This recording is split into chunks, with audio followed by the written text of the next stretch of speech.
Howdy, folks. Corky Duke Farminator here. Come with me if you want to farm. This is Farming Simulator 22, Prairie Farm, Michigan 4X, Ant B Grain Farm Park 24 Bravo. And I'm back. I had my lunch, and I'm ready to play some more when we get into February here. All right. Let's see. Um,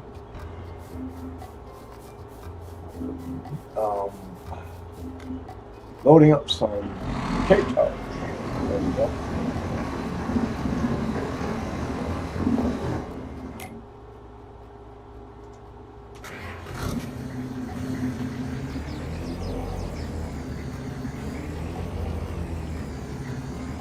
Alrighty.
Oh, goodness sakes.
Ooh.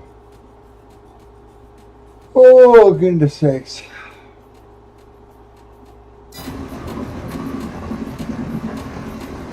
That goes hard. Ought to come close to filling it anyway, but not with it.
That's why we created Blue Cheat Gold, the ultimate 4-in-1 formula. With sildenafil When Trump landed in Turkey, he immediately got lost. He had to be guided around by Erdogan, the Turkey president. Look at Erdogan is clutching his arm and basically guiding him around as if he's an old man. There is no other way to put it than global humiliation. We are currently going through global humiliation after Donald Trump, number one, tried to tinker with the FIFA World Cup rules, leading to America losing the game last night and directly leading to the players of Belgium making fun of Donald Trump's dance. You know, his signature dance? All of the players of Belgium gathered around and began to mock and imitate that. People put a side-by-side video of this very same thing happening. And this is what happens when you try to rig the game, when you try to change the rules, and then your team ends up losing. Listen, I always want the United States teams to win. I'm American. I think it's fun when the United States wins. I watch it with my friends. I also don't think that Donald Trump should be using his presidential power to place pressure on every single thing possible. Schools, institutions like colleges, law firms, media, FIFA World Cup. He's even trying to get Europe to just give us Greenland through Denmark, and he's pressuring them at this NATO summit. It is all humiliating and despicable, and when I call it a global humiliation ritual, I truly mean that. Like, even ahead of this NATO summit that Donald Trump is currently in Turkey for, Vladimir Putin began to strike the hell out of Ukraine, killing 21 civilians, injuring 60 more, destroying buildings. And it's worth pointing out that this was directly after a phone call with Donald Trump. So Donald Trump hung on the phone, and Trump started to talk about how well this went. The phone call went amazing, went swimmingly. Putin and him are aligned. And then Putin continues to humiliate him, the United States, and all of NATO by continuing to destroy and slaughter Ukrainians. And Donald Trump acts like we're on the verge of a deal. It is an actual humiliation ritual that we're going to talk about throughout this video in a steady manner. So make sure you drop a like, make sure you subscribe. I'm going to run you guys through the global picture and what's going on over in Turkey as the United States makes a move to sell precious F-35 jets to the NATO ally of Turkey. Turkey is the NATO ally that is the softest on Russia.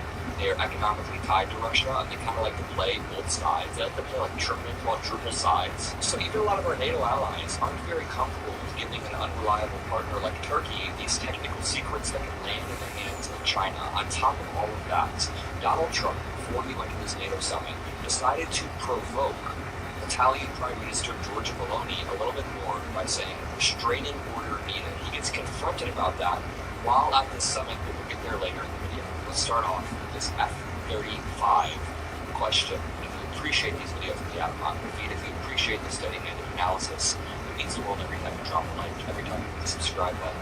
It helps boost us at a time when these right-wing algorithms, these right-wing MAGA people are kind of just growing in the algorithms. We have to be pushing back, and I just want to say thank you all.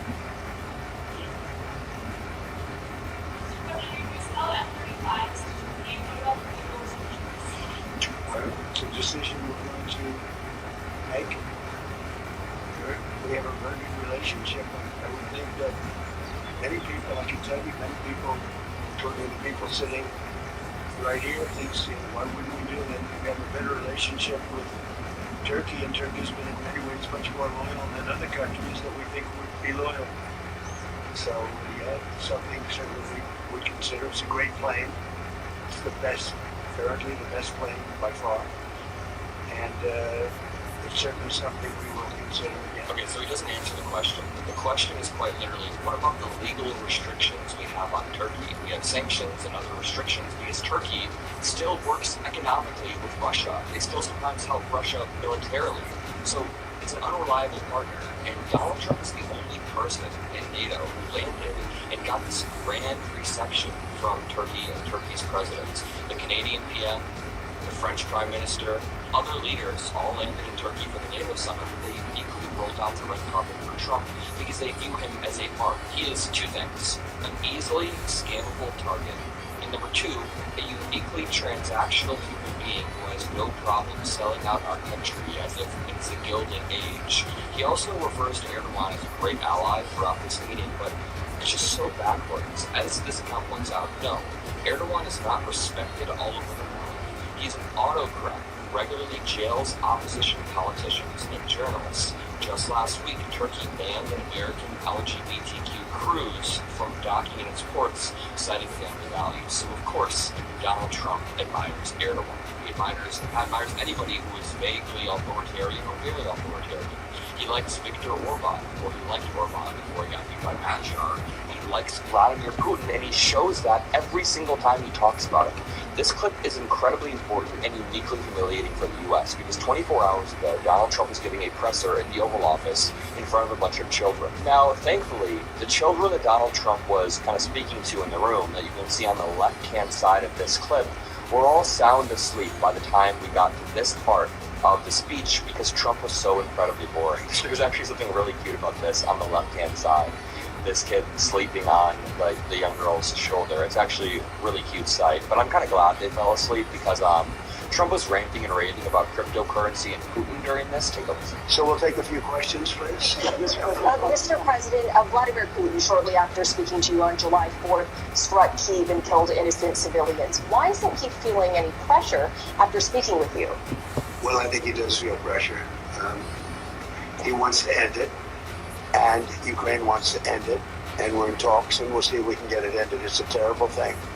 I ended 8 wars, and this was, in my opinion, going to be an easier one because I know both heads. I didn't know most of the heads. I did India, I did Pakistan, I did others. That could have been a real bad one. Nuclear. I was going to be nuclear. It could have been, as the Prime Minister of Pakistan, could have been 40 million people Holy shit, what the hell is he talking about? would have been killed. Maybe 50 million. What are you talking about?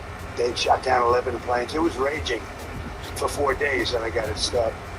And I did that. But this is one that I think we're getting much closer than people realize. And President Putin wants it to end. I will tell you that. Bro, no, he doesn't. This pisses me off. Let me say this as clearly as possible. Vladimir Putin launched this illegal war. He can end it at any moment he wants. Instead, he calls Trump on the phone, talks to Trump for about 8 hours, according to Trump, and then proceeds to strike Kyiv and humiliate Donald Trump, the United States, NATO, and slaughter civilians in Ukraine. The naivete is sickening. Very strong, good call. And President Zelensky actually wants it to end now. And we're going to be going to NATO, and we're going to be talking about it. And I think we're going to get it. I think we're going to get it ended. It's been a terrible situation. Think of this: 25,000 people 2 months ago. 25,000 people were killed. 1 month, soldiers. Last month set the record. 36,000 people were killed in 1 month. Young soldiers, they go off to war. Okay, wait. Now hear what Donald Trump says about Putin today at the NATO summit in front of our NATO allies. I do. I had a very good talk with President Putin, who, by the way, has a lot of respect for President Erdogan. A lot of respect for Erdogan? Isn't it Erdogan? Isn't it Erdogan, not Erdogan? President Erdogan. A lot. Am I tweaking or is he tweaking? A lot of respect for him. We had a long talk yesterday, lasted a long time, and I also spoke with President Zelensky right after that. I think they both want to make a deal. It's too bad it took so long, but I think there's going to be something's going to come out, and the president's also helping us with that. But I think there's something. I settled 8 wars, and I think we're going to be settling. And it doesn't seem likely now, but sometimes with war, I see when it's least likely, that's when it happens. He has not settled 8 wars. He's maybe settled the Iran war 8 times, but it's still basically going on. Number 2, this point is very, very critical that I'm about to make. Any deal that doesn't have deep security guarantees for Zelensky will lead to another war with Ukraine breaking out in just a few years. Any deal that doesn't lead to long-term guarantees that Russia won't reinvade Ukraine will lead to Putin just sparking this war again. If you don't believe me, look at what he's done already. In 2008, he invaded Georgia. Then he slowed down. Then in 2014, he invaded Crimea. Then he slowed down. Then in 2022, he invaded Ukraine proper again to try to get Kyiv. And then he's kind of going to reel back maybe. He will continue to launch this war because his territorial ambitions span across all of Europe. He wants all of Europe. So Donald Trump is getting played like a fool by Vladimir Putin. It is actually uniquely humiliating how Donald Trump continues to fall for Vladimir Putin's like dollar on a string, continuing to string Donald Trump along over and over. And he says Putin wants to end the war. Donald. I had a very good talk with President Putin. I had a very good talk with, I would say, as a combination. A lot of times I do well with Putin and Zelensky would be a problem, or vice versa. Zelensky would be great and Putin would be. They both want to get it settled now. More than that, that's all I do in my life is deals. This is projection. He wants to get it settled in the same way that he was desperate for an Iran deal, so he just says that they all want to get it settled. It's just uniquely embarrassing and humiliating. In the next clip, Donald Trump can't even understand the question from a reporter about Russian missile defense systems. He can't even understand what's being asked of him.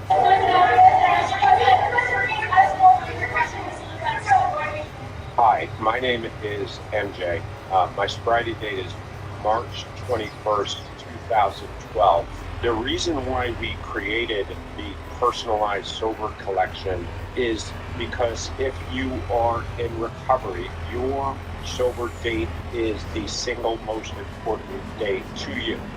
It's the day that changed your life. It's the day that you gave hope to yourself.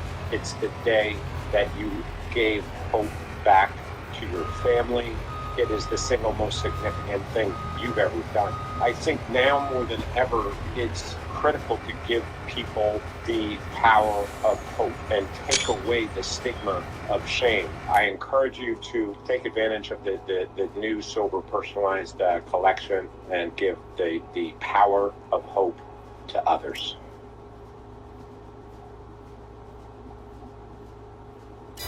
Like, Wawa, we're your predestination. Smoothies and so much more. You got it, Wawa.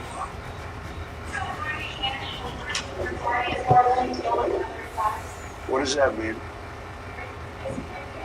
What does that mean? Dude, you're the one making the deal. What? Third party.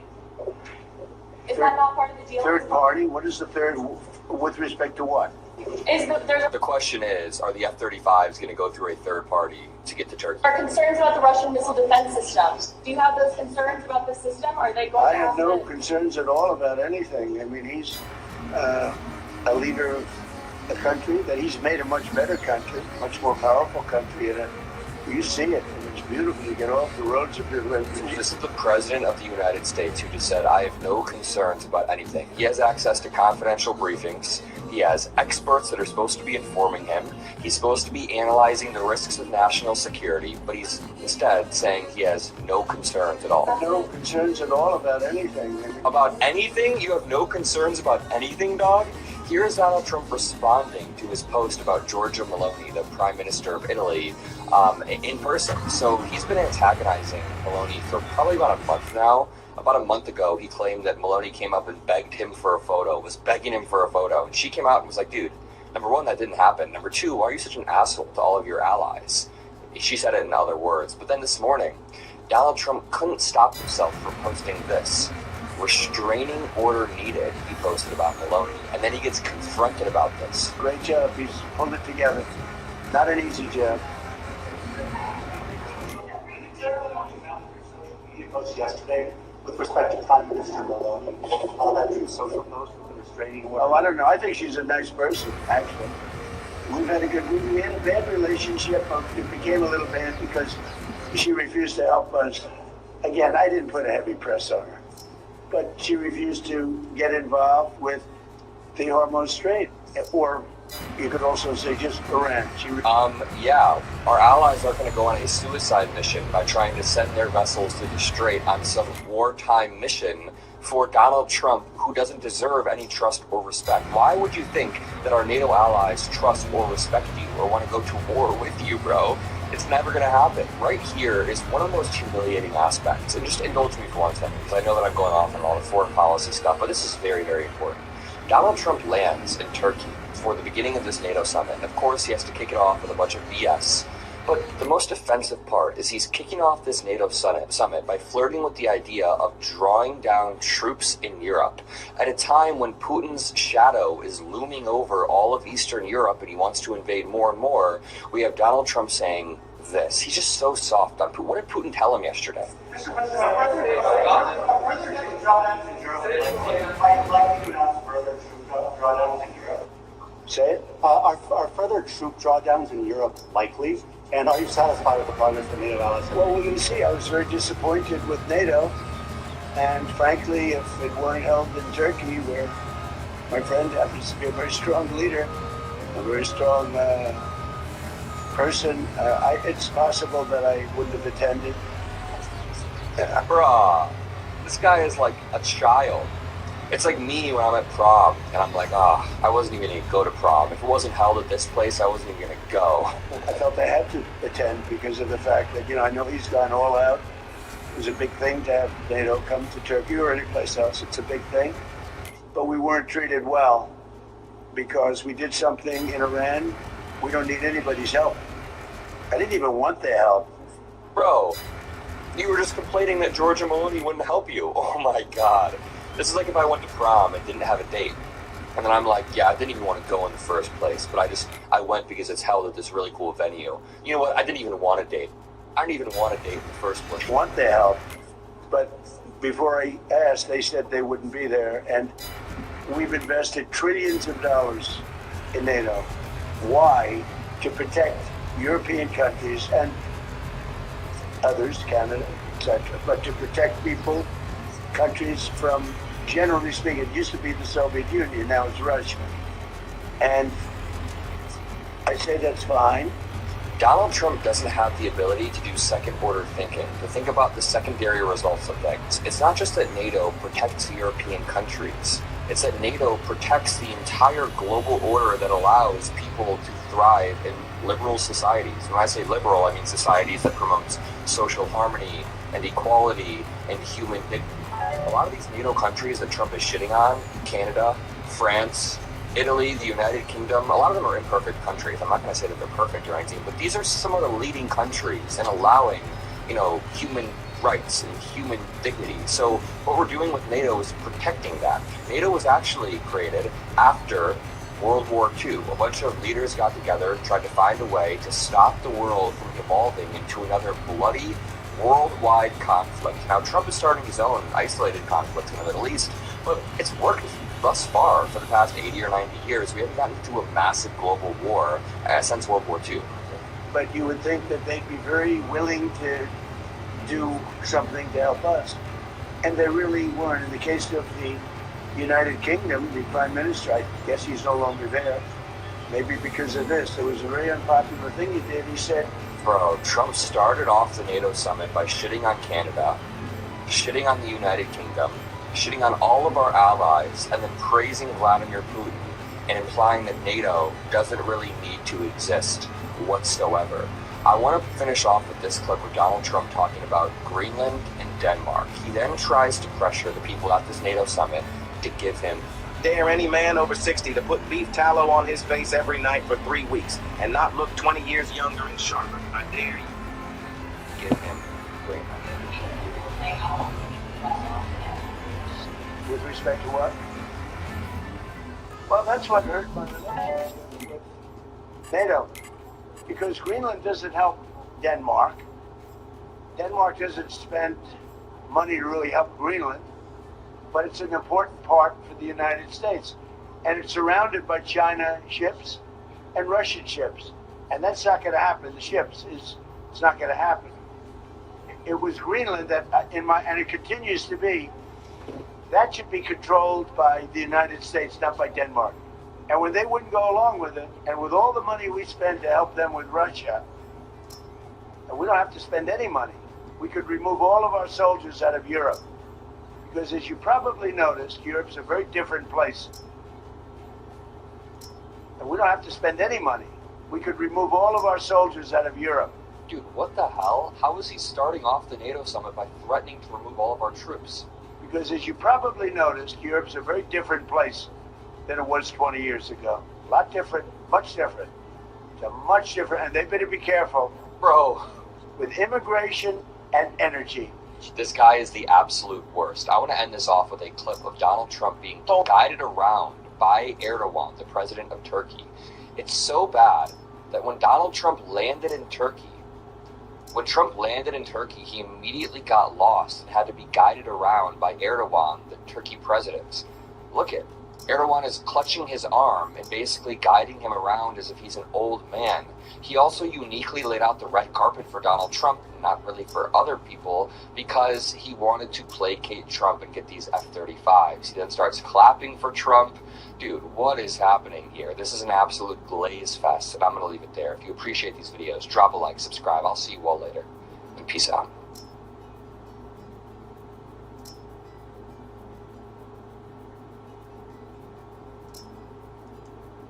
Good evening from New York. I'm Chris Hayes. Here are two truths about this political age we're living through. First, everything Donald Trump touches, everything is worse off for it. Second, Donald Trump wants to touch everything. Every policy, every monument, every cultural touchstone, including sports, like the World Cup. The biggest soccer tournament, arguably the biggest sporting event on earth. The U.S. is host for the first time since 1994, and the American team is very good.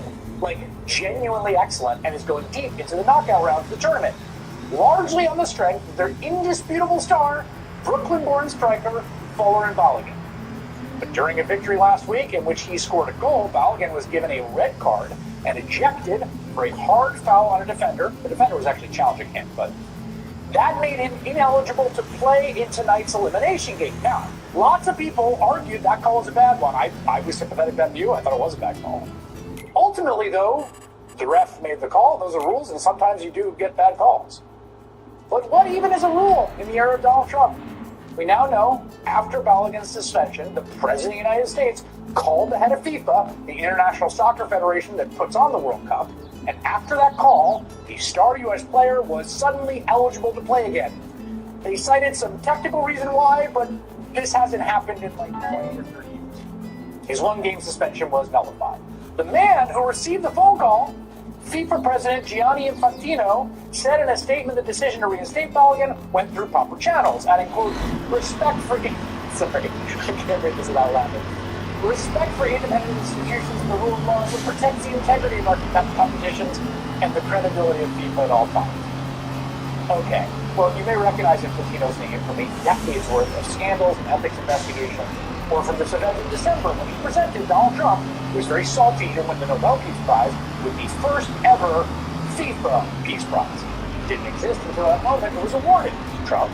And FIFA Peace Prize winner Donald Trump wants you to know he did his part to influence the outcome of this World Cup. I understand sports really well. Really well. And that wasn't a foul. These were two great athletes that got tangled up. And this referee, who is a little bit suspect, if you check his past, I don't want to say that because I don't like to create controversy, but very suspect. I said, boy, that's a big, that happened to another player. It would have been unfair, but when they think you're best player or just about, they have some great players, and they say you can't play, that's very unfair. That's, it's one thing to penalize somebody for the game, but how do you penalize them for a game that hasn't been played yet? It's very unfair. You can't do that. So, yes, I asked for a review by FIFA. Yeah, it's perfect. All the elements of Trump, right? First of all, imagine Donald Trump, super soccer fan, soccer knower. Okay. And then you call yourself smart, you call the referee or judge or election official suspect, and you make him think about, check his past, then you make a phone call. Just like he did, remember, to the Georgia Secretary of State. And to be honest, now that he's touched the World Cup, I think we're all worse off for it. And he is being viewed by competitors around the world as a stain on the global pastime.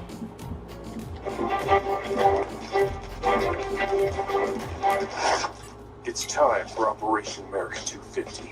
Yeah. We're gonna go see Young Washington in theaters this 4th of July. Yeah! Now they expect us to walk through the front door and pay $30 for 2 tickets, but we're gonna take them by surprise and sign up with Angel for $15 and get 2 free tickets to Young Washington. Plus 2 tickets to every Angel movie coming to theaters. We're talking The Brink of War, Runner, Angel and the Bad Man, Drummer Boy, Hershey, and Stairway D. And those are just the ones coming out this year. Those tickets are included with streaming Angel's whole library? You know it, for just $15 a month. That's the America 250 offer. Let's storm the theaters! With Angel tickets for Young Washington.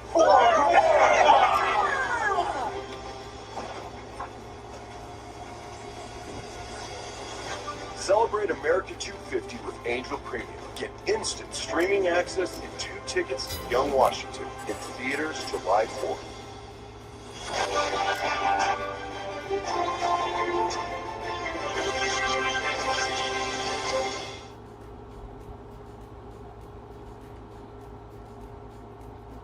From the makers of Better Than Bouillon comes Better Than Marinade. Simply pour it on and let it sit. For tangy, premium flavor in every bite. Because grilling is better with Better Than Marinade. I think it's an absolute disgrace in Infantino. He should be ashamed of this, because I think the sportsmanship of this game is in question here. Where to draw the line? This is a question that I ask. I have no answer to that. Where does this end now? Do we appeal if a yellow card is not a yellow card? That's a bad decision that will hurt the world here. But I feel also sorry for the United States, because if they win, it will always be that will hang in the balance. Now, to be clear, I'm glad Balogun's going to play. This world team, U.S. World Cup team, the men's national team is really exciting. They're really good. I hope they go really far. It would be amazing if they won the whole thing. And to also be clear, FIFA is one of the most notoriously corrupt bodies in sports. Trump is the most corrupt president in American history. So, together it's just sort of they're made for each other. Perfect microcosm of everything that's wrong with both American politics and its current degraded state and global sports in its also current degraded state. But here's the thing. If you go a little deeper, you hit the wildest part of the story, something I have just been savoring all weekend, which is that the player at the center of the storm, Folarin Balogun, he is essentially an accidental American. My journey to team's a little bit unique. My mom always told me the story growing up, but I never really paid it any mind. She came to the US to visit her sister. She had a return ticket, but then they said that she was too pregnant. So I was born in New York, but grew up in London. Grew up in London. You hear that accent? That's not a Brooklyn accent. In other words, the best player on the U.S. team, the one that we're all hoping plays and kicks butt, is a United States citizen by virtue of one thing and one thing only, and that is having been born here. And being born here makes you a citizen, clear as day, in the 14th Amendment of the Constitution, passed after the Civil War, a constitutional right the Trump administration has tried tooth and nail to erase, and tried to erase at the Supreme Court just a week ago and failed. In fact, Flo Balogun's situation is precisely the same sort of very rare edge case that MAGA has absolutely lost their minds about in the wake of that loss at the Supreme Court. To the point, they are now trying to call women, like Balogun's mother, a scourge on American society. They need to get moving and start deporting people as fast as possible, starting with birthing-aged women. The birthing persons, as the Democrats call it. If a person comes here 9 months pregnant to go look around at some things, in a couple of weeks, that is the mother of a lifetime American citizen and a direct line into American cash Fucking and piece welfare of for the shit. rest of that child's life. Two pieces of shit. From a foreign nation, you know what? It's time for Congress to pass laws that say you can't come here. I wonder if there's any examples out there of the unique advantages that birthright citizenship might confer on society. I wonder if there's any benefits to having a country like that, where it's just clear as day if you're born here, you're a citizen.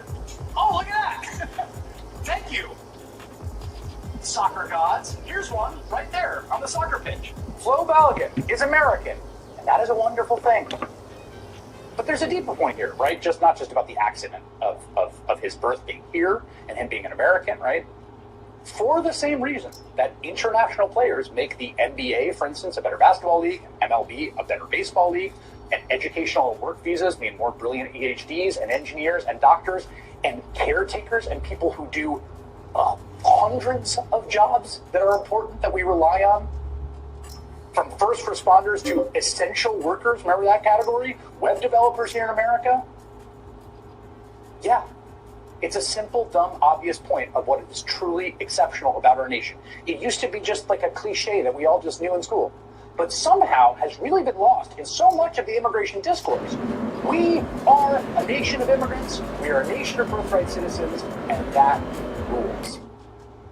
Pablo Torre is the host, the Pulitzer-winning podcast, Pablo Torre Finds Out. Dave Zarins, the sports editor of The Nation, author of the upcoming book, The People's Historian, The Outsized Life of Howard Zinn, and they both join me now. Dave, I want to start with you because I do think, I think about immigration in the context of sports all the time. I think as any sports fan has to, because you're constantly encountering it, and you're even seeing it in other teams as well, right? Like the globalized world we live in, the post-colonial universe we live in, where people have moved across oceans and across nations. But here's the rundown of the U.S. team, of America's U.S. soccer team. 6 of the 26 players on the team are foreign-born. 5 others are born to immigrant parents. 2 others have immigrant grandparents. Nearly half have dual nationality. Like, in that sense, this is kind of what American exceptionalism is all about. Yeah, and also up to this point, this has been such a likable team. It's also a team of players who are explicitly political, some incredible Black American soccer players, one of whom sports a tattoo, Richards of Tommy Smith and John Carlos. You love to see the tradition there, right there, in his flesh, for goodness sakes. And it's a team itself. Like one of the players born in the United States, he said, "We are a team that looks like this country. We are a team that is this country." So they were actually leaning into this idea that I thought was very political in a lot of their statements against the agenda of this administration. And so to have Trump step in now, they've gone from this very likable team to a team now, whatever they do going forward is officially tainted in the eyes of the world. They don't deserve this, but this is the reality of what Trump touches. If they win against Belgium, everyone is going to say they won because it was truly rigged. The fix was in to have the Great Balogun play. And if they lose, I'm telling you, people are going to say good riddance, and the stink of this is going to stay on U.S. soccer. The stink of this is going to stay on the U.S. men's national team, and that's actually going to harm soccer going forward. So this is actually much bigger than just this team. Blue Troop Gold works in like 15 minutes. It actually handles both, not just the physical side, but what's going on in here too. It's 4 ingredients: 2 for blood flow and 2 for desire and connection. So you're not just ready, you actually there. Blue Troop Gold is built for guys who want more than basic. By 2 months, you get 1 month free at BlueChew.com.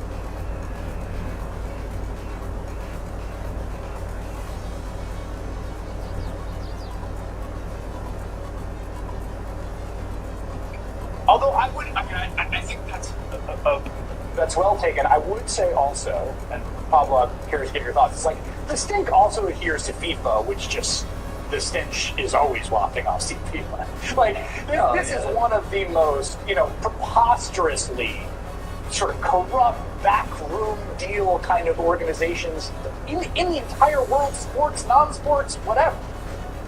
It's the apex predator of corruption, which is why this is such a match made in, some scriptwriter's too-on-the-nose version of heaven.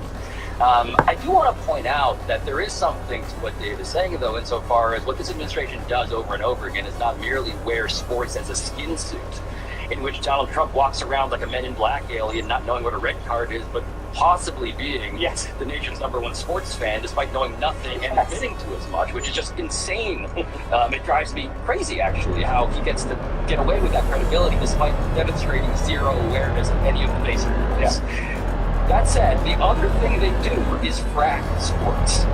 What do I mean by that? I mean that they keep on drilling down into basic under the surface core of what makes sports special, thinking they can extract from it, not realizing what they're doing is jeopardizing the very thing that makes it special, and therefore endangering the whole ecosystem. Like, there's never been a year like this in sports, I dare say. We went from the Knicks winning a title and people out in the street self-organizing to the World Cup, and in between there was the UFC thing at the White House.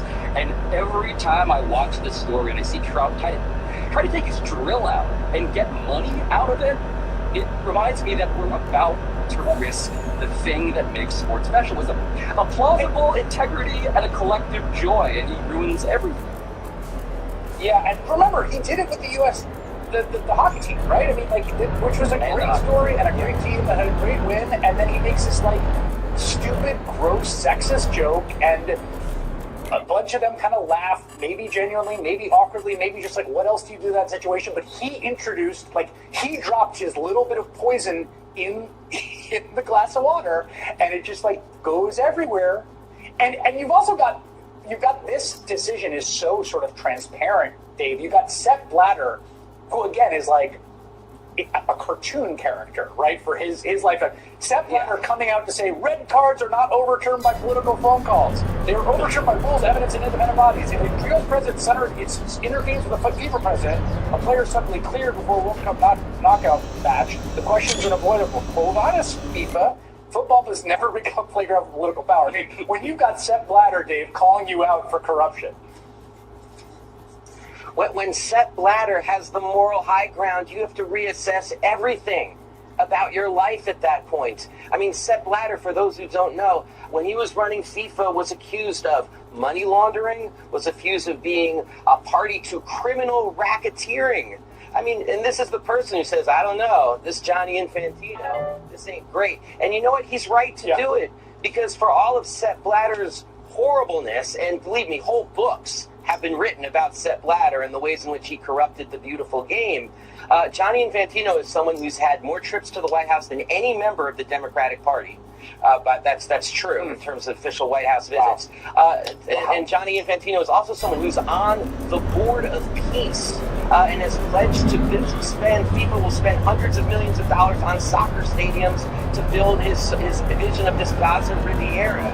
I mean, somebody wears the MAGA hat. He was at the inauguration. So, you know, I mean, Infantino is somebody who's almost comically evil in this regard, especially when he steps forward and says, well, actually, we're doing this because of, you know, the double secret probation rule in Article 24, subset C, and not because he got a call from Donald Trump saying, you're my lapdog, this is what you need to do.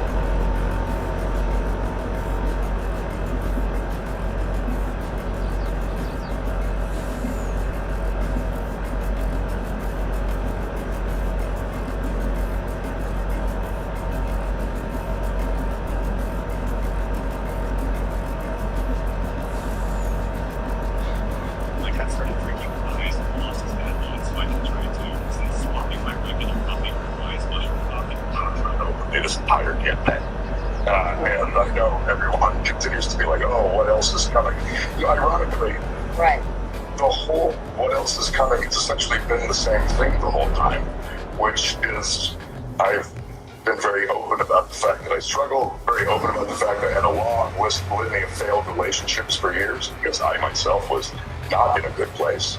And then every now and again, we will have a media outlet or a politically motivated attack to try to drag it all up. But it's all very much within the exact same story that I've told this entire time. Okay, so you say there's nothing out there that it could be concerning. And this makes me a little bit rich. I just want to make this clear. There's nothing out there that's actually concerning. People make everything seem very concerning because that's what people do in politics. All right, so that was our interview with U.S. Senate nominee Graham Plotner of Maine almost a month ago, telling us there was nothing else coming out that would be concerning to his campaign. Yet now, a woman has come forward accusing him of sexually assaulting her, which Plattner denies. We're going to go through that new reporting from Politico and what options Democrats have if he indeed does drop out of the race. Plus, we will preview the start of the NATO summit. The meeting is expected to be dominated by recent deadly Russian airstrikes in Ukraine, as well as President Trump's strained relationship with the alliance as a whole. Also ahead, a disappointing end to the World Cup for the U.S. men's national team. They got one of their star players back for last night's match against Belgium, but it didn't seem to matter. Good morning and welcome to Morning Joe. It's Tuesday, July 7th. With us, we have the co-host of our 8 a.m. hour, staff writer at The Atlantic, Jonathan Lemire, and MS Now National Affairs analyst, John Heilman. He's partner and chief political columnist at Puck. And Willie, we'll get to Graham Plattner and that story in just a moment. But it looks like, well, two things actually. Like President Trump intervening in getting the U.S. star striker reinstated for yesterday's game didn't help, but here's my take. So Balogun, right? He intervened on behalf of this red flag situation, which never happens, right? But in a way, I'm very grateful to the President of the United States and Stephen Miller, because Balogun's story really frames the whole issue of birthright citizenship. He was born in Brooklyn because his mom couldn't get out of the country to go back home. And so he's an American. Yes, that part of the story is definitely true. Unfortunately, it did not make a difference last night. They would have lost with him. They would have lost without him. They were just totally outclassed by Belgium. I think it's better that he did play. It was an absurd red card. I think most people agree. Yeah, How it happened is in dispute, but he should have been on the field last night. But, John, it didn't make much of a difference. This is the back page of some of the papers this morning. Uncle Scram, that's the New York Post, and then Not Their Night, says the New York Daily News. I mean, they faced a much better team than they've played in Belgium. Belgium's really good, but also the United States just looked terrible last night. There's no way to sugarcoat it. No, they didn't just lose, they got thrashed. It was an embarrassing performance, unfortunately, and a disappointing end to what had been a really good run. They won their group stage, and Trump stepped in, bragged about it, and I think it's safe to say that Belgium used it as motivation. Just two notes to you, Willie. As soon as the game was over, the official Belgium Twitter account tweeted, "Overturn this," with the goal. And then that last goal, the game was already over. It was 3-1. And they scored that last goal in extra time, make it 4-1. It was really a punctuation, like, take this. And then afterwards, what did they do? The Belgian players did the little Trump dance in the corner.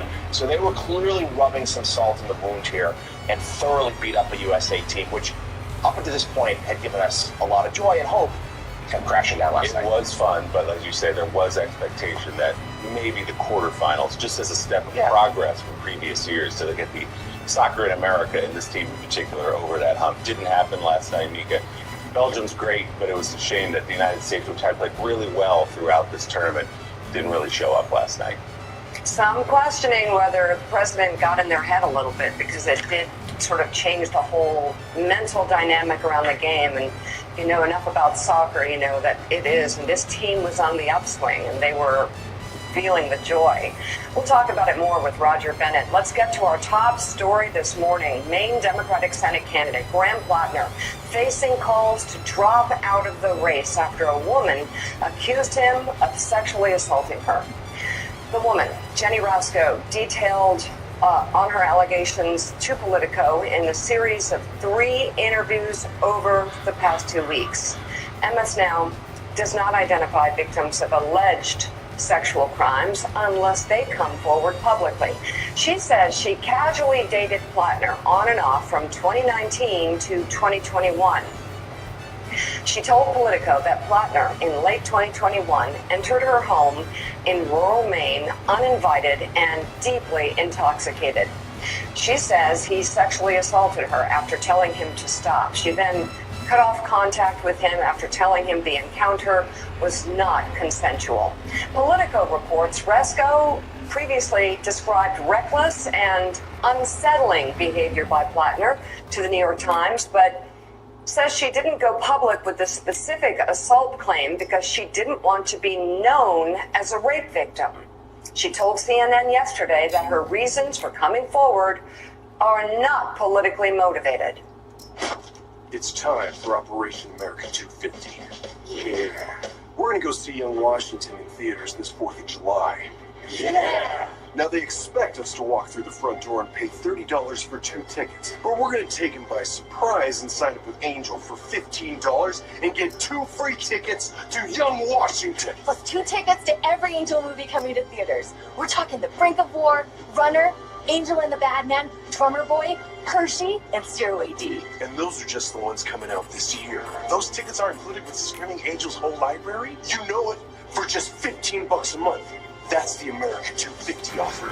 Let's storm the theaters! With Angel tickets for Young Washington.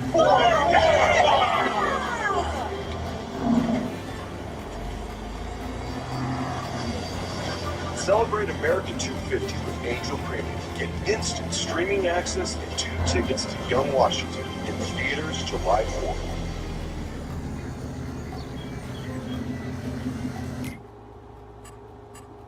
The number one mistake people make in a blackout? They waste their backup power on the fridge. And that's because your fridge is hiding a big secret. It doesn't run all day. It runs in cycles. On for a bit, off for a bit. And we found a way to harness that natural cycle to keep your food cold as long as possible. You see, most of the time, it's coasting. Picture the power going out. At first, no big deal. It usually comes back.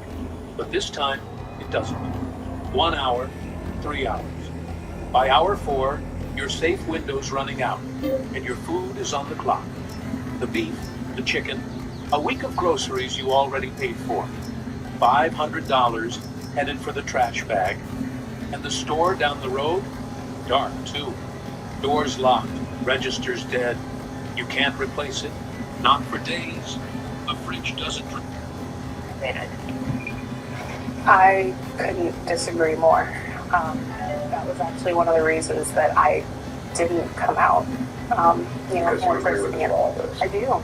I really agree with this politics. I think we need somebody with those political stances and who are willing to do the work. And, I see his political videos. They get me fired up as well. I understand why people want someone like him in office. And I felt like me coming forward would potentially take that away. And I felt really uncomfortable with the responsibility and the weight of my story and what that might do. In response to this new reporting, Plattner posted a video statement on social media calling the accusations against him troubling, serious, and false. So, regardless of the inaccuracy of the reporting, but mindful of the political reality will inflict, we are taking the time to reflect on the best path forward for the state that I love, the people that I love, the movement I belong to, and the goal of defeating Susan Collins. Those were the goals when we launched this campaign, and they remain my goals today. Now, Maine state law allows Plattner to be replaced on the ballot if he decides to drop out of the race, but he has to do that by this coming Monday, July 13th.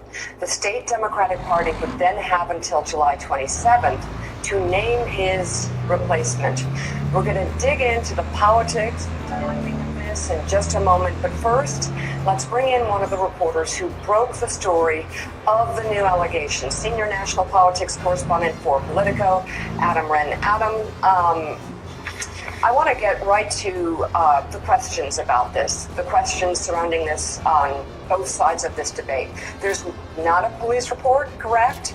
Correct me if I'm wrong, and there's not a legal case playing out here for due process to see itself through.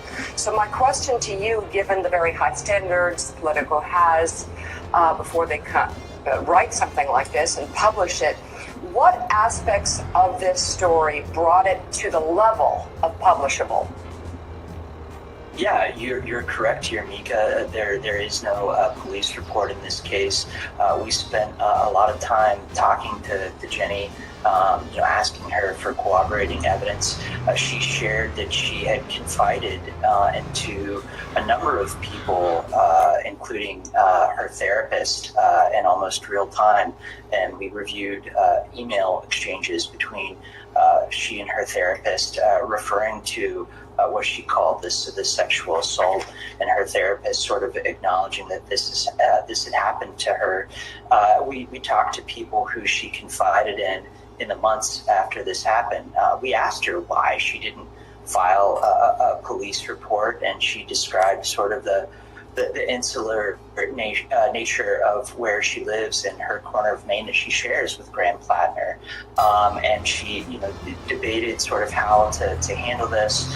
And we found ultimately the number of corroborating pieces of evidence to support her story in a way that we could report it. So what are some of those corroborating pieces of evidence? So you've got conversations with her therapist and people who she confided in. Any conversations with Graham Plattner at the time of it where she said, because apparently as part of this story she said she even confirmed to him that this was not consent. Do you have that? What do you have that actually connects this literally? Graham Plattner to raping this victim? Yeah, she reached out to him the day after via Instagram, and essentially, told him that she didn't want to hear from him again. She told him that morning as well, we looked at messages that she had sent to others in the months after this happened through social media. But you were able to see those DMs? She tried to recover those DMs. We did not. We were not able to review those DMs, but she described them to us. We also, long before he was before he was a political candidate, we saw her essentially explain to others that he was, quote, in her words, consensually careless, end quote. Right, but were you able to see the interactions between Graham Plattner and this alleged victim? Did you actually physically see them? Did she produce them for you? She attempted to uncover them. But was unable to. Willie? So let's talk a little bit, Adam, about some of the timing of this. Some people pointed out it's a week out from the date the Democrats now have to scramble and potentially find a new candidate if Plattner does indeed drop out as expected to. We'll talk more about his support of the Democratic Party nationally at the state level has collapsed after these revelations. She was, Jenny, in that New York Times piece. She appeared in the piece a few weeks ago. So what's your sense of why she decided she wanted to go into more detail with you at this point? Yeah, Willie, she was frustrated with how that article landed. She told us she was frustrated with another woman that she knows who was quoted in that piece, how her story was received. She felt there was a lot of negative polarization around that anecdote, that she was written off just because she was Republican. And, she wanted Maine voters to have sort of the full story. And, she sort of relayed all of this to us. Coco approved. It's Coco approved. Blue chew. Mm-hmm. Hey, what's up? It's Ice. I'm here to give you up. And how do you square, yesterday we heard it, we just saw in that soundbite that Graham Plattner just saying objectively that the charges are false. He says they are troubling, but that they're false, that this doesn't happen. So just to pull back the curtain a little bit, how do you square that as a reporter as you produce this story? Yeah, it's, we gave the Plattner, we reached out to the Plattner campaign early Sunday. We gave them roughly 24 hours to sort of respond to this, and included their response. We stress test all of the reporting in this as much as we could, and of course included his denial. But Jenny describes him as being deeply intoxicated, and at times while this alleged attack was occurring, he was sort of just as she describes it, passing in and out of recognition of what was going on, and even, occasionally, apologizing. And, the next morning she confronted him about this, and he didn't quite seem to remember what had happened. And she felt deeply wounded by that, and in her telling, lived with that for years. So, Adam, let's talk now about how the Plattner campaign is responding. We saw the video from the candidate yesterday, and he says taking time to sort of reevaluate next steps. What is his team suggesting to you as to what the timing might look like for, indeed, his decision as to what to do next? We have, as we'll dive into in a few minutes, have seen his support nationally really fall apart here. How is this landing with his campaign? Because he is, to this point, his popularity has been pretty resilient in Maine due to previous allegations. This one, though, might be different. Yeah, John, there's some indication that he is trying to have some leverage in this situation and find a candidate who sort of fits his progressive fighter profile. The former progressive gubernatorial candidate, Troy Jackson, has been name checked as a possible replacement here. And so in some ways he's trying to look at the contours and negotiate a potential exit from his race. He has galvanized a lot of support in Maine. We see these videos from the town halls that he has, the way that he's received on the campaign trail, and there's a lot of significant support for his platform, for his message, the way that's resonating across the state of Maine. And so, they're looking for a path out, and they're weighing sort of all their options at this point.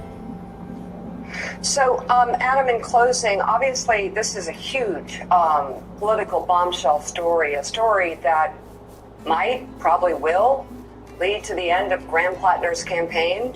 And I'm going back to the decision to publish, and I'm curious what concrete evidence. You have conversations with therapists, conversation with friends, but what took this story beyond Graham Plattner saying this was consensual, Jenny Rasco saying this was not consensual? What took it over the edge and had you and your editors decide to publish, of course, kind of an earthquake in Democratic politics?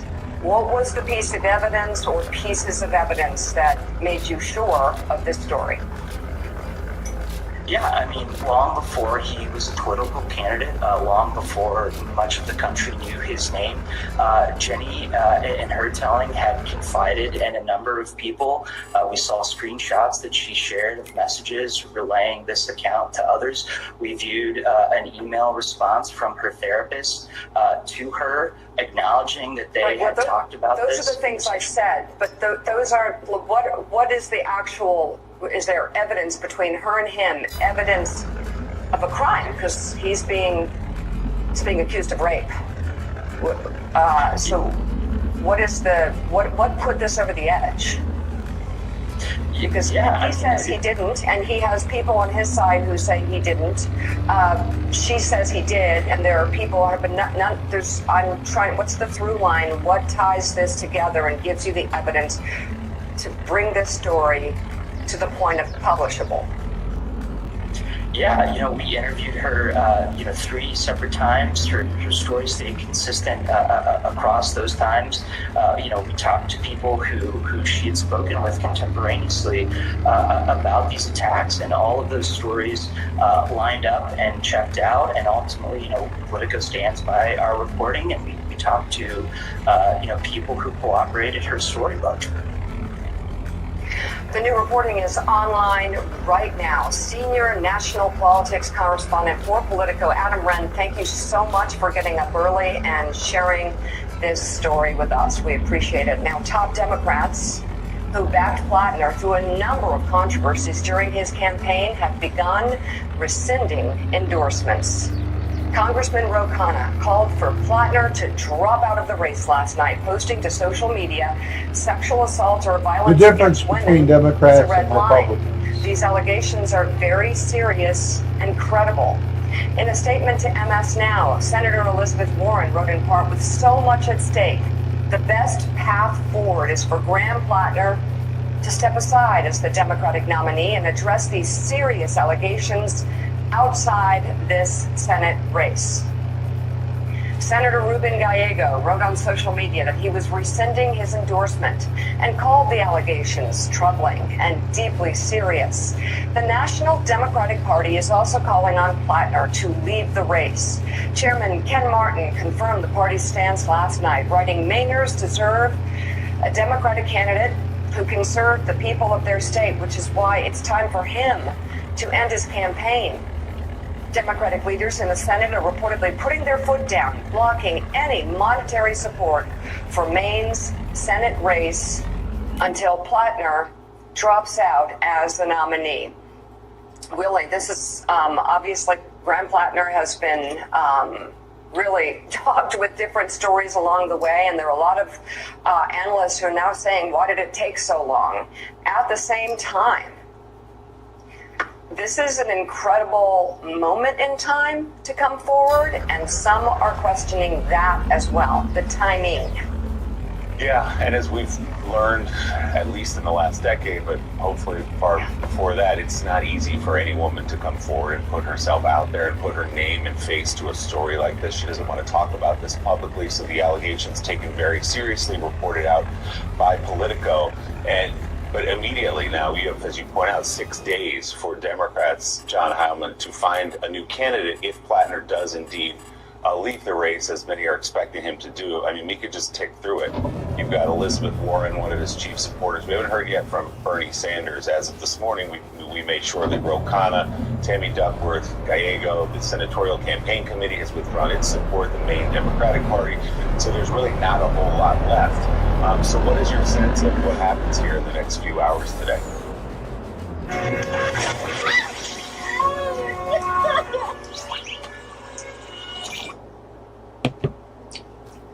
Well, I mean, first, Willie, I think there's, just to correct the one thing you said a second ago, there's two stages to this, right? Where Plattner has to decide by Monday grab he's me going to some drop coffee. out. If he doesn't drop out by Monday, he's on the ballot.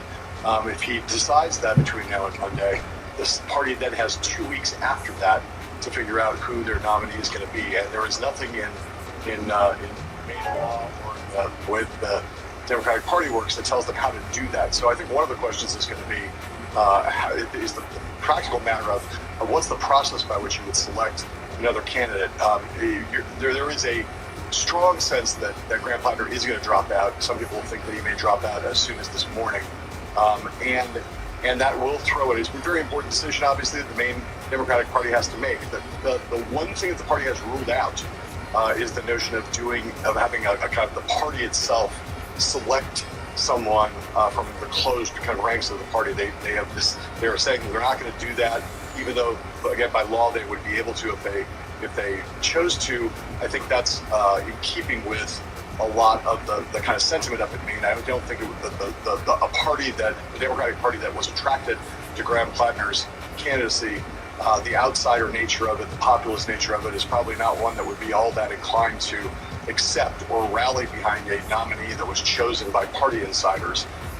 There's been discussion about the possibility of calling a party convention in that 2 week time to talk about candidates and take some kind of a vote. There's also been talk about holding a snap caucus, putting together a quick Democratic caucus to kind of redo the results from the primary.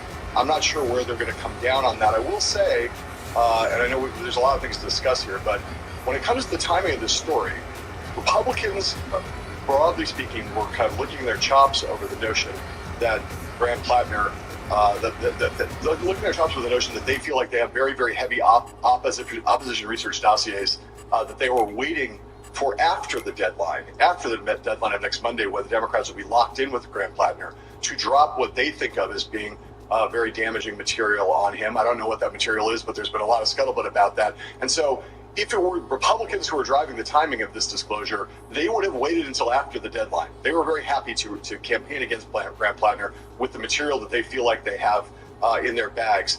I think that argues against the notion that a lot of progressives have immediately reacted, which was, well, this is obviously Republicans who are responsible for this. This is the establishment trying to take Graham Plattner out. I think that whatever the motivations are that Jenny Rassicot was driven by to come out when she did. And there's no reason not to believe the things she said to Politico. Certainly, her conduct with having put out kind of a veiled reference to this in the New York Times story suggests that that there's some credibility to the notion that she shares his politics and didn't want to be identified as a rape victim.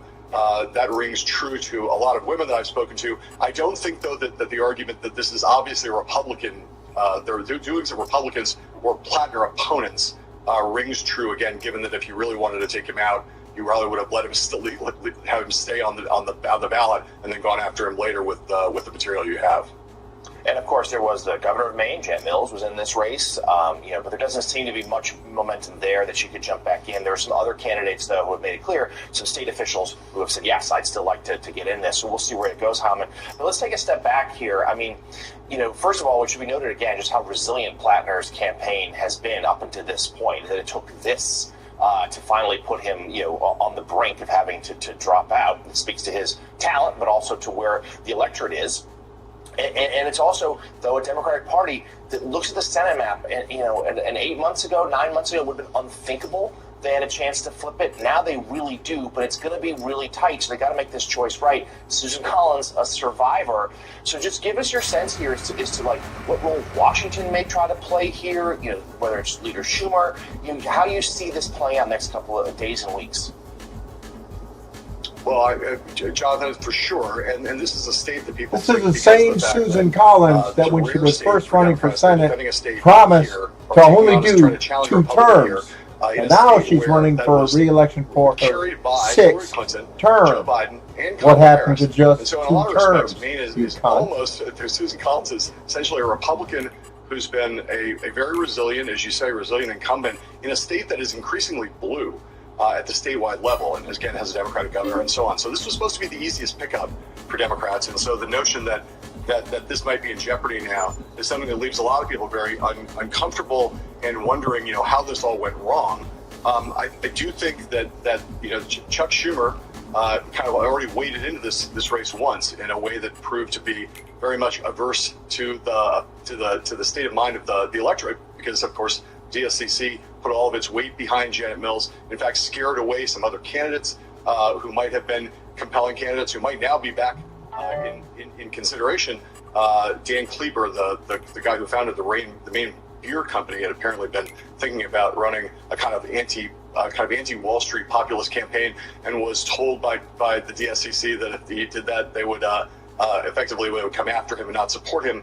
And so the kind of the ways in which Washington has played in this race already haven't been particularly effective. But obviously, the DSCC has a huge interest in this. And so the discussions between the Maine Democratic Party and the National Party about how to proceed process-wise, I think are going to be really important over the course of the next few days if Graham Plattner does drop out. But I can't imagine that what's going to happen is that at the end, just like the Maine party is not going to, behind closed doors, select a candidate, I think it would be a terrible look for the party, and not, again, in line with where the mood of the electorate is up there, if the Democratic Party in Washington were to try to handpick a successor to Graham Plattner. So many great points, John Howman. Thank you very much for your analysis this morning. We appreciate it. And still ahead on Morning Joe, we'll get a live report from Turkey ahead of President Trump's arrival.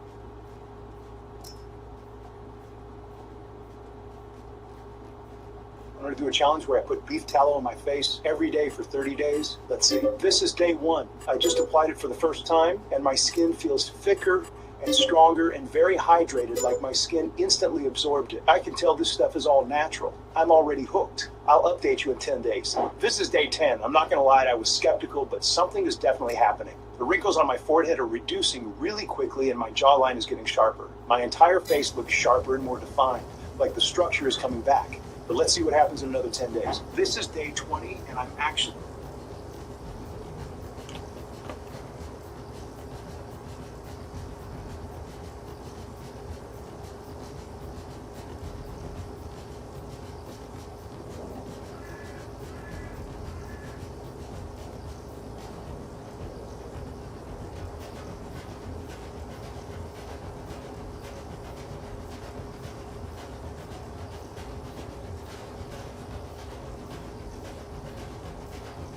Bill Nighy is the highest paid actor in the history of TV for Big Bang Theory, but doing the role he was almost fired twice. After the pilot for Big Bang Theory was filmed, the network went to Chuck Lorre, the creator of the show, and asked him to have the character of Raj written off. The reason being they didn't feel Raj had enough going on with the pilot. They felt that his character not talking to him was too much of a handicap for a good story.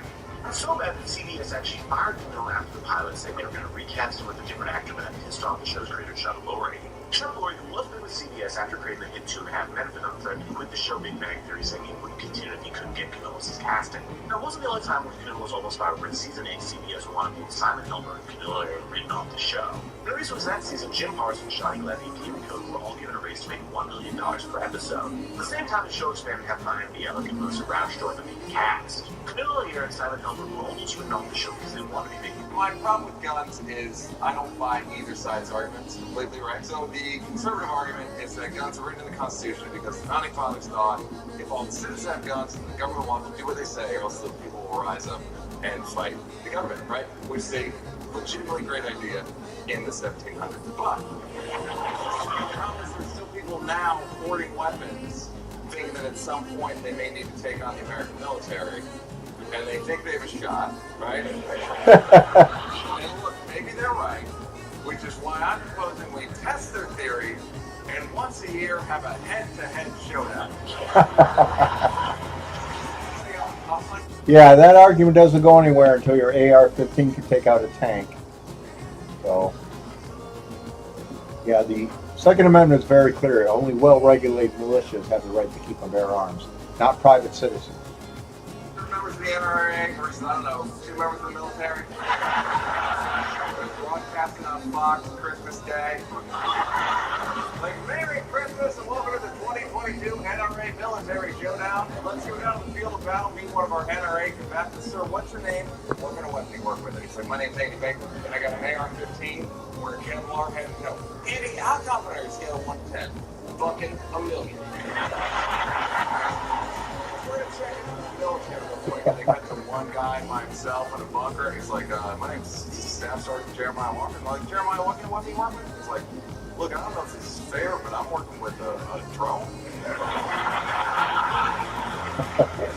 8 Hellfire missiles and a 5-power camera. As you can see on this monitor here, the NRA fellas are actually in just one big cluster. So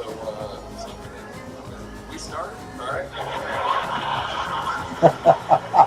So I'm going to hit this button right here. And now they're all dead.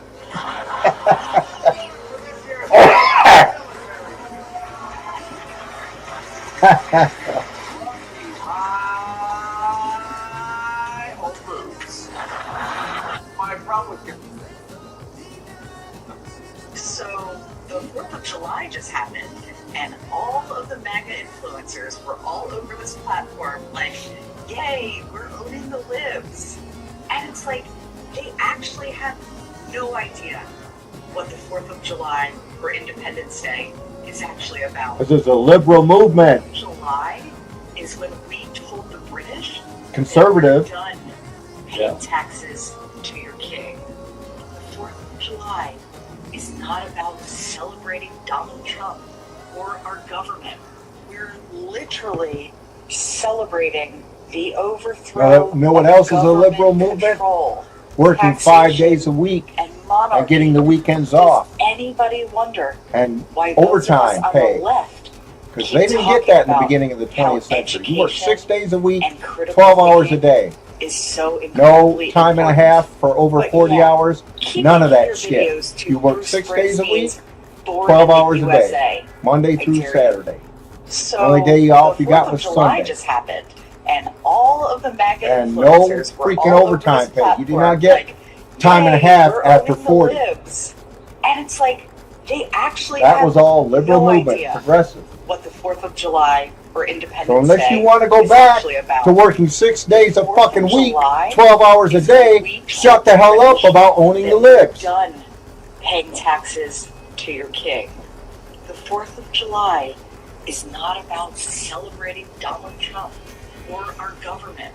Tough shit, DOJ. So they're worried that my lawsuit is now going to open the floodgates for several lawsuits to come. I hope so. Pick at through piecemeal litigation every file, and that's going to somehow tell Congress, and Congress is going to say, oh, you know what, we're not interested in transparency. Well, you kind of passed that law, didn't you, to be able to have that transparency? So again, am I supposed to be worried that the DOJ is worried about that? Tough shit, DOJ. If you had done it right in the first instance, then maybe you want to be looking at floodgates being opened for litigation from several plaintiffs other than just from me. They think the better approach, are you ready? The better approach than the litigation like mine is for, quote, members of Congress to view the unredacted materials and engage with the department which would respond accordingly, end quote. Again, I shit you not. So, Blanche wants you, psychiatrists studied every major family on American television, and the one they said was the healthiest was the Addams Family. Not a joke. Here's why. Every other family sitcom in the 1960s ran on the same blueprint. Father comes home from work, emotionally checked out. Mother has dinner on the table, no identity outside the kitchen.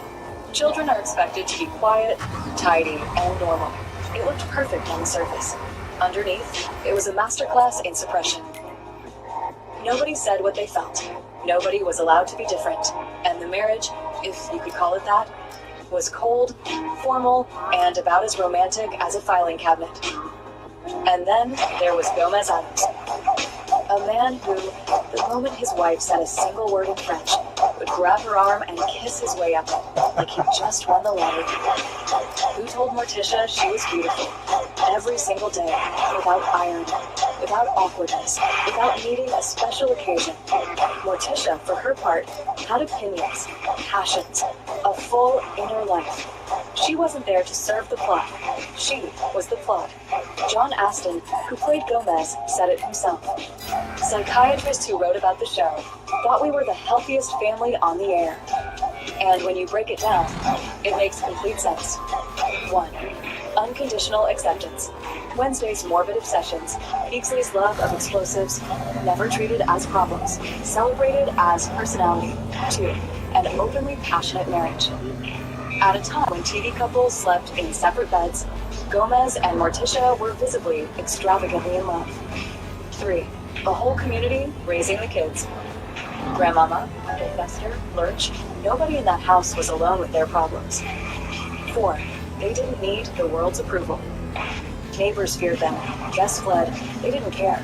They were secure in who they were. That's not weirdness. That's psychological health. The show ran for just 2 seasons, before it was canceled in 1966, but it never went away.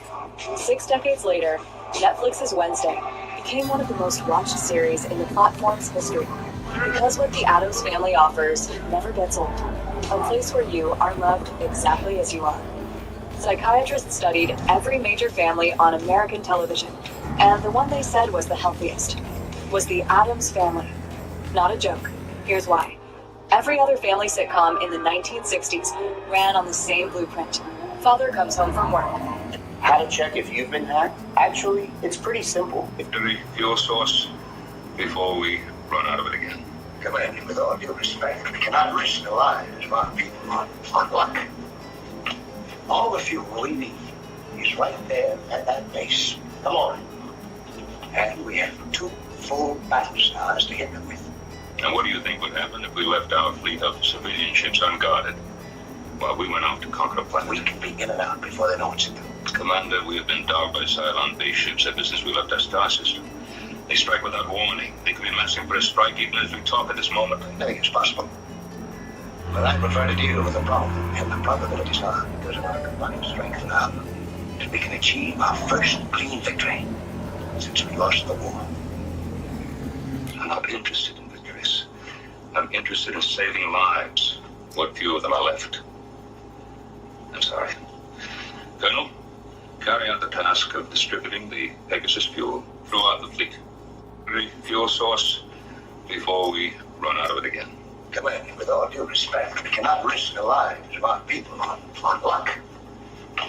All the fuel we need is right there at that base. Come on.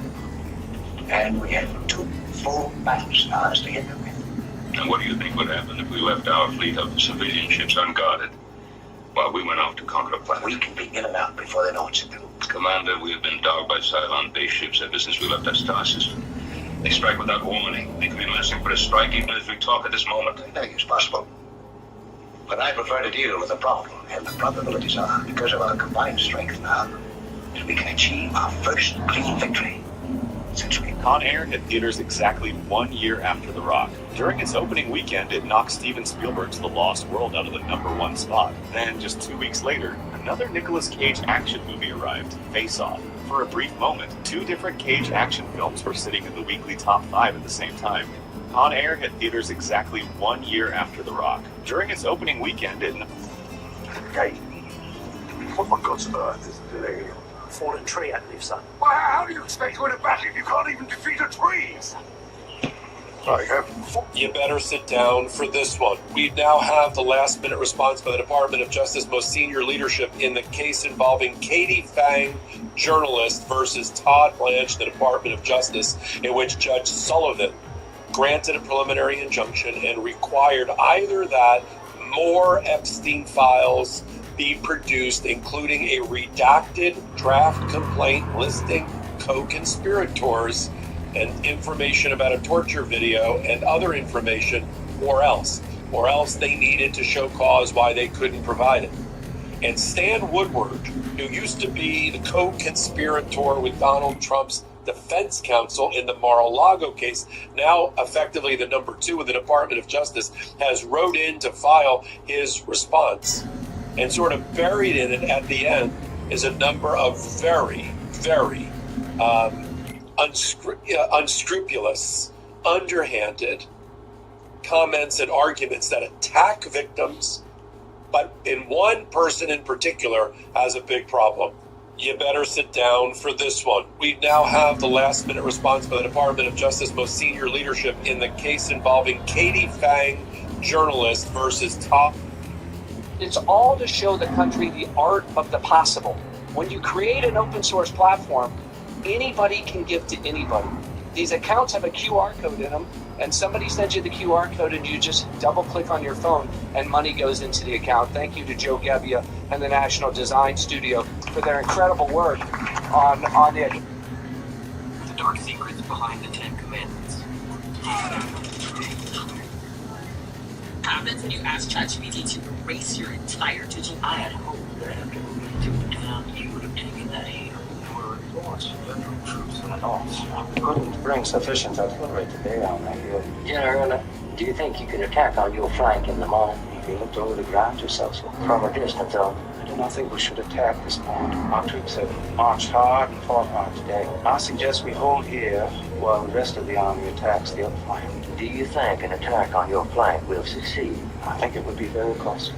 General Rowe? We could attack a coast, General, but the boys have had a good fight and that will be a strong position. This day is done.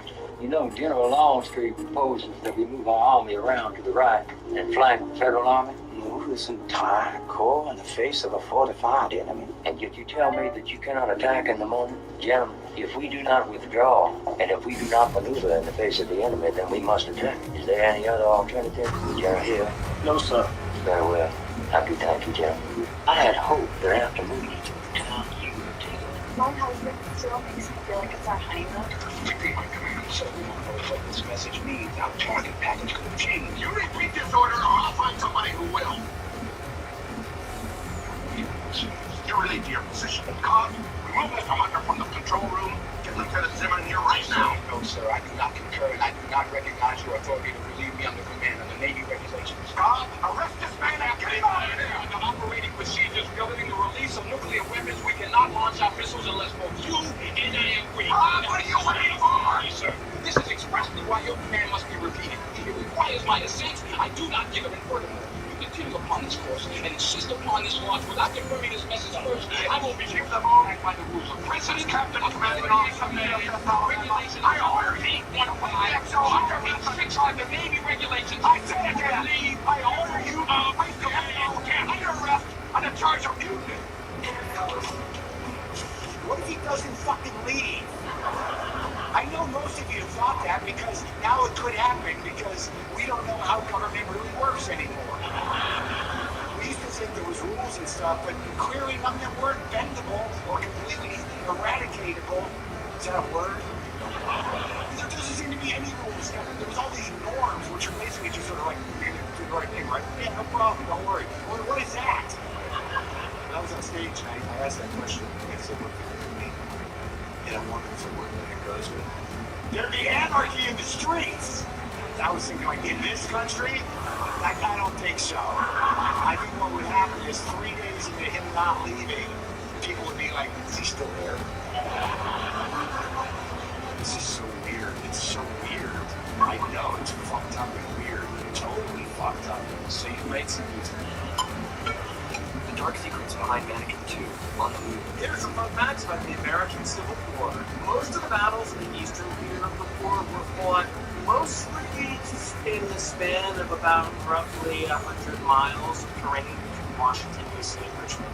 After the Trent Affair, when the U.S. Navy stopped a British vessel to remove Confederate diplomats from it, the British were outraged, and in response, they sent 11,000 soldiers to Canada to prepare for war.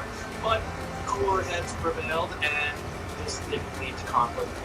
Minister to England Henry Adams and the Emancipation Proclamation did more for the Union than, quote, all of our former victories and our diplomacy. During the war, France was the most sympathetic to the Southern cause. In fact, the Emperor of France, Napoleon III, wanted to recognize the Confederacy and help them break the blockade, but he wouldn't do it without the backing of the British.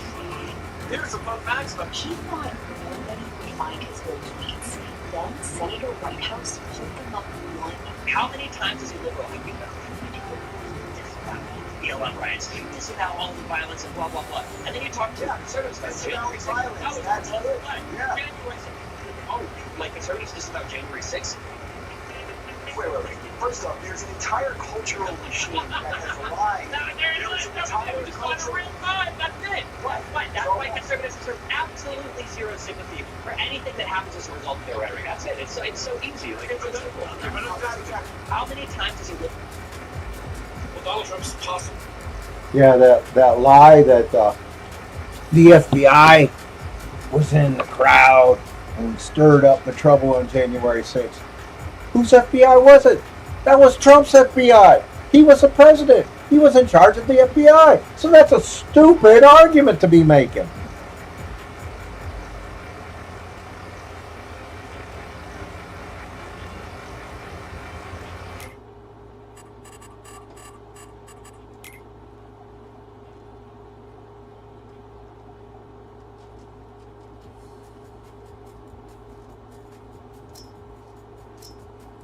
I'll run a really short production site water here.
Oh my God.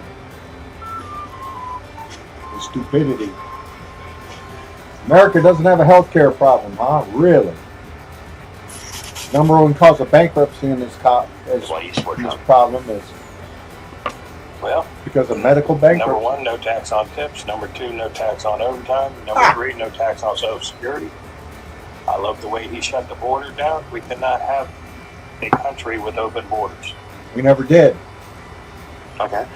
So those were actually small aspects of the Big Beautiful Bill. Most of the tax policy went to the richest Americans, to the wealthiest Americans, and it cut over 10 million people off their access to health insurance, 2.5 million people off their access to food stamps on average every month, and over 420,000 kids on average every single month off their access to free school lunch and breakfast.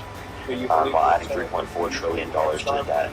So although I like aspects of the bill, such as the no tax on tips deduction, no tax on overtime deduction, no tax on Social Security deduction, things like that, you can point to those as benefits. That still doesn't address the reality that most of the bill went to the richest Americans, and that Democrats would have maintained all of those elements of the bill. Wait a minute. You say the Democrats would have maintained? The Democrats won't maintain anything that a Republican puts up. What are you talking about? I know that. Kamala Harris advocated to keep all the tax cuts applicable to income earners under $400,000 a year through the context of the Big Beautiful Bill. What was Kamala Harris doing? What was Kamala Harris doing? What do you mean, what was she doing? He was trying to get elected. Okay, and so was Trump, right? He did get elected. So, you could say the same thing about Biden at the last election, but Trump wasn't willing to accept that. Do you believe in the Constitution? Yeah, Trump doesn't. Oh, he doesn't? No, he doesn't. He is not. He called for the termination of all rules, regulations, and articles, even those found in the Constitution. Where do you say that? On social media, asshole. In 2022. 2022. Yes. Let me see. That was what Joe Biden's COVID era? That was after Trump lost the 2020 election. He couldn't accept it, and years later then called for the termination of the Constitution because he didn't like the election results. It's embarrassing. It's embarrassing to you, but how come Fulton it's County, Atlanta is now? How come Fulton County, Atlanta is now changing their position on the election? I don't think there's been a changed position on the election. There's no court case that determines that Donald Trump was right about the election.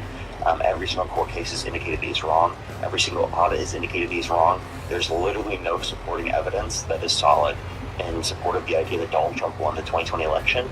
It is about nonsense and conspiracy that Donald Trump himself generated out of thin air simply just to be able to try to convince members of the Republican Party to do whatever his bidding was, especially on January 6th, which, by the way, failed. Donald Trump failed in trying to undermine our democracy.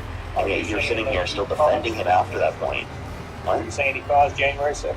Yes. Absolutely. And he absolutely condones it. He pardoned the violent rioters to be police officers and he called them patriots. Did he or did he not say, go down to the Capitol and voice your opinion peacefully? No, he didn't. No, he didn't. He said, go down there and fight for your... Plausible deniability, if that was all that happened. He also pardoned those violent rioters and he called them patriots. He didn't deploy the National Guard as soon as he possibly could have. And he didn't quell And he said, go down there and take your... If you don't fight, you won't have a country anymore. Did he not ask... Pelosi didn't go... He said peaceful and patriotically after January 6th. He didn't say that in the speech before. And if it was required in terms of the authority, then why wasn't it required?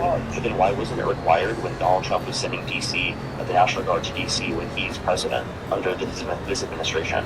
Why didn't he have to go to the same individual, right, to be able to authorize it? Because the president is ultimate control in Washington, D.C. It's not a state. Just conceded. No, I didn't concede. The president is the ultimate control, so then the president can deploy the National Guard without consulting Nancy Pelosi. He offered National Guard troops to her the day before January 6th. She turned him down. Bullshit. She didn't have the... Oh, that's such a stupid argument. Wait, and by the way, she has not admitted that. These are Republican talking points. That's what she said, by the way. I just want to clarify. She said she didn't have the authority to grant this or not. She didn't. Specifically to Trump. And by the way, let me just clarify. Donald Trump is the commander-in-chief, right? Donald Trump is the president of the United States. Donald Trump has the utmost authority to put the National Guard in there in a situation where there are literally his own supporters trying to incite violence at the Capitol. You know what I mean? Like, I think that you can obviously deploy the National Guard in that circumstance. And I think it's very ridiculous for you to argue like it wouldn't have made sense for him within the first hour to have done that, rather than waiting multiple hours. Let them chant H-A-N-G Mike Pence for that long. Oh, that's right. Mike Pence was in so much danger. People were walking around the Capitol, which is our built a noose for him. You understand that DJ Rodriguez and plenty of others literally assaulted cops and assaulted people on that day and were pardoned by Donald Trump for that? You know, they broke into the Capitol. You know, they broke into the Capitol with a riot shield, breaking through the window. Part in the January 6th committee. Like, can you answer the question or address what I just said? Say it again. They literally broke into the Capitol by breaking a window with a riot shield. Yeah. You think that's just peaceful? There was also 200... Is that a peaceful protest, sir? Was that a peaceful protest when they burnt down the entire city of deflection, more deflection. Oh, it wasn't. Well, they did over $2 billion worth of damage. That's not an entire city. And 30-something. And also, I don't know where that's also deflection. So, what specific? Can you tell me what specific city, what entire city was burnt down? Well, all right, not the entire city. Oh, you see what I mean? That was absurd. It's like when you guys say entire city was burnt down, the borders were open. Like, you guys use the most absurd language ever, and it just act like it's okay for you to say that.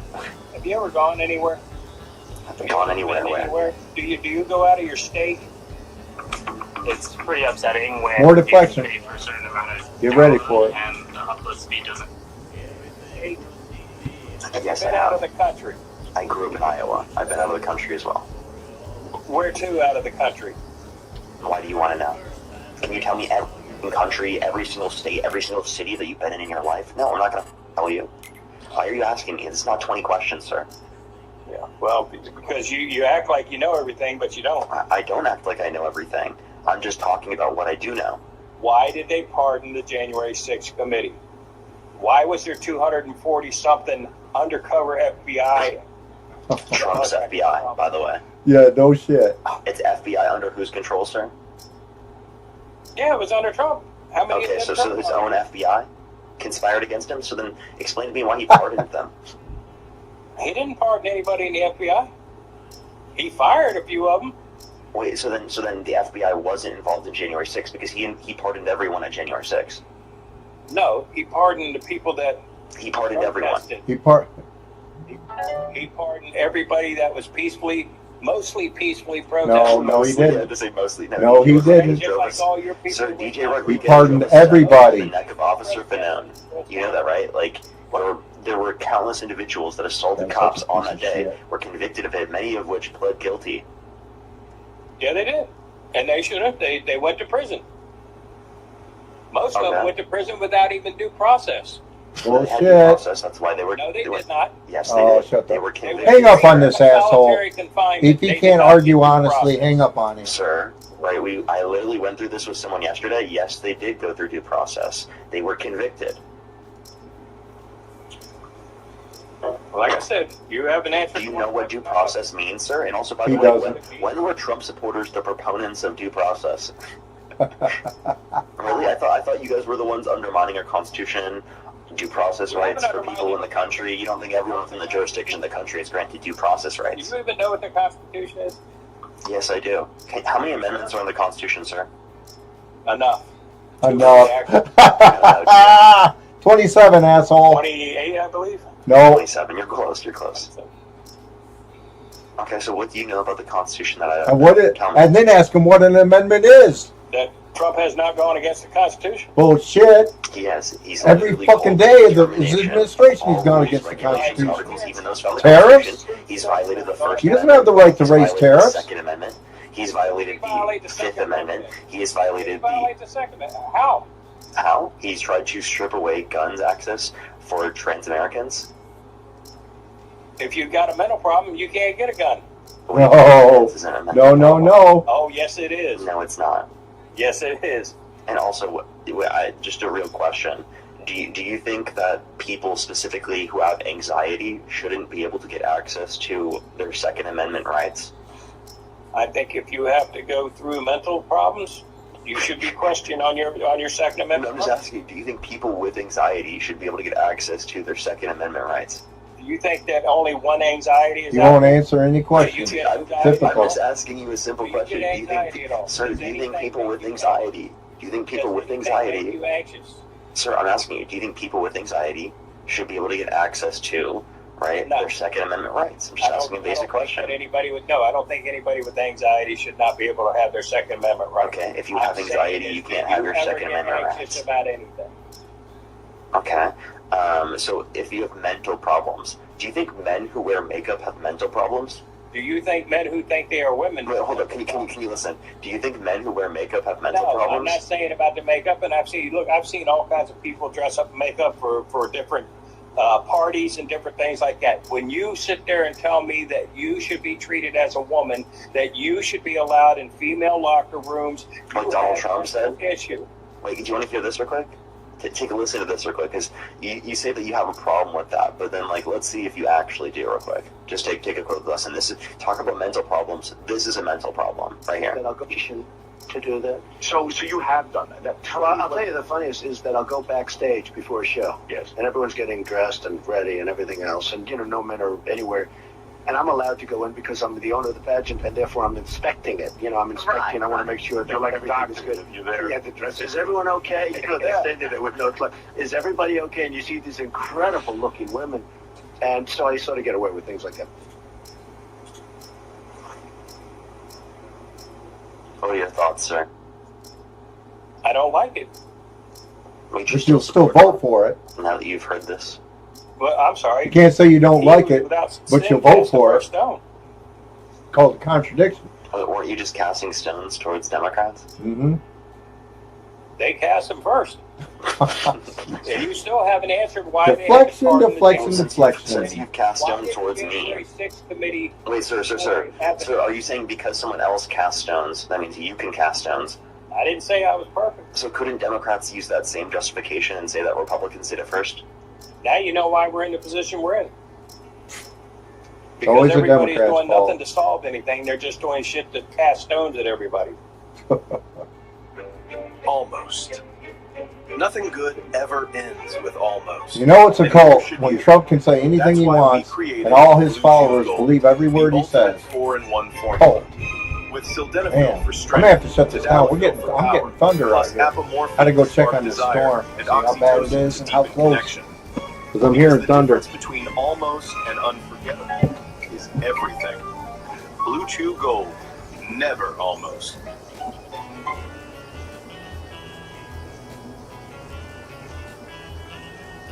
A unique gift for the guitarist in your life.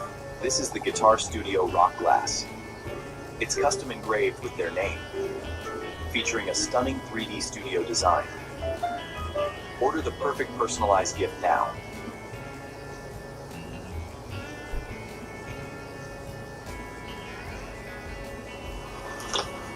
Let me ask you a question. What does that even mean? What does that mean? Cast stones? Like, can you just let's just clarify this now. What solution has the Democrat Party offered to anything? Oh, universal access to health care, child care, expanding access to child care, wanting to expand the child tax credit. Answer that. Don't I get the answer? Dude, you asked me to name some things and I'm naming them, but you're cutting me off. There is no health care problem in this country. No. I do think that this is a policy they're advocating for, not a policy that's been passed. Are you asking for policies that have been passed? No, I'm saying we have no health care problem in this country. You're acting like everybody's Wait, what?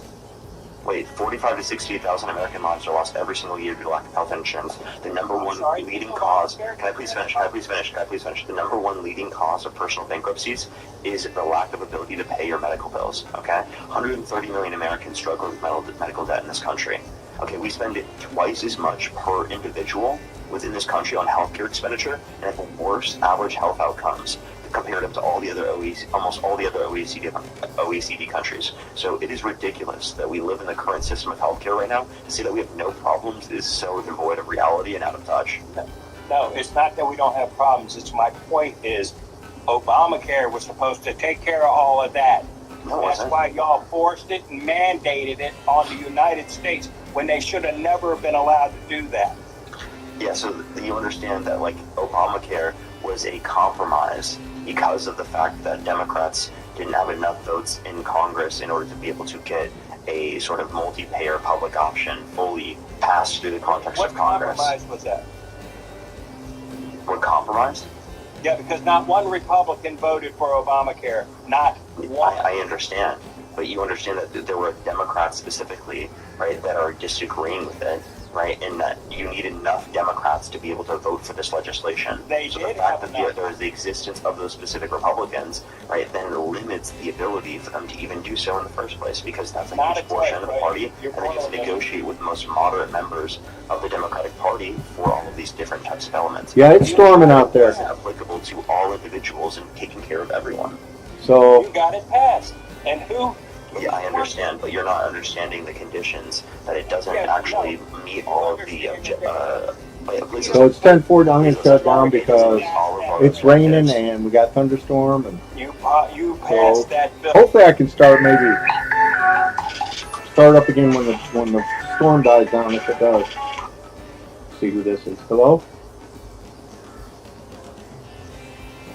Hello.